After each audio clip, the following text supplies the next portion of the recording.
Hello, YouTubers, and welcome to Level-Headed News. This is your host, Brenda. I have two articles in this episode for you. Both the URLs are in the description of the video for your convenience. The first one we have here is off of thedailystar.co.uk, and it says, China aims 1,500 missiles at U.S. military bases as war boss threatens to shoot enemies. China has parked an arsenal of missiles within strike range of U.S. Army bases as its war chiefs ready military hard power for total conflict. And let's see if we can blow this up a little bit so that it's easier to read. Make my life a little easier. Okay, there we go. Military bosses from People's Liberation Army, called the PLA, are aiming the firepower at Taiwan as part of the military threat to the island. U.S. military bases in Okinawa are within range of the DF-16 ballistic missiles, which can hit targets with pinpoint precision from 1,500 kilometers away. Chinese Defense Minister Feng Xingquan issued the shock announcement as tensions over the disputed South China Sea territory threatened to spill over into war. His comments come after Taiwan revealed it has missiles capable of reaching Chinese shores last week. And there's some pictures and slides and stuff in this if you want to take a look at that. It says, speaking to lawmakers on Monday, Feng said missiles will bolster the weapons modernization and military hard power of China. The minister did not reveal how many missiles had been deployed or where, but Taiwan claimed China is targeting the island with around 1,500 missiles. Relations between the two countries have been relations between the two countries have crashed to an all-time low after Beijing skeptic President Tsai Ing-wen took power last year.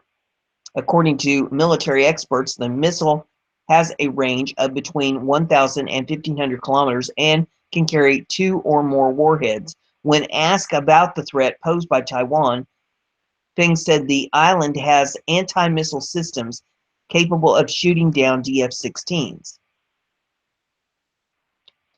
Pictures and slides. Says he said, we are confident in our surveillance to detect any unfriendly action toward us. We have sufficient weaponry to shoot down, or try that again. We have sufficient weaponry to shoot it down outside our territory. In January, China declared that war with the U.S. is now a reality. Warships, missiles, and nuclear-capable bombers are flooding the region as World War III appears to be on the brink of the Pacific.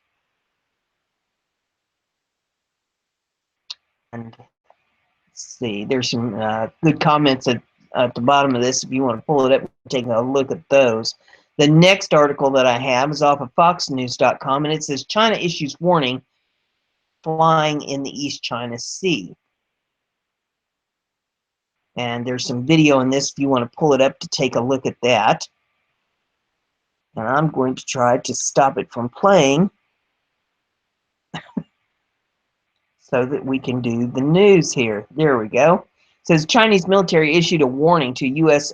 Air Force B-1 bomber flying in the East China Sea Wednesday morning amid escalating tensions in the region, two U.S. officials told Fox News. Chinese said the U.S. bomber was flying in international airspace. American officials tell Fox News the bomber was flying in international airspace and continued on its mission, albeit without its wingman. Has learned that two B-1 bombers were supposed to launch a patrol from Guam to the Korean Peninsula as part of a training exercise with the South Koreans, hours after the failed North Korean missile launch.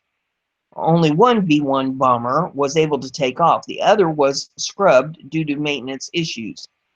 The Chinese warning came over the emergency radio frequency known as GUARD.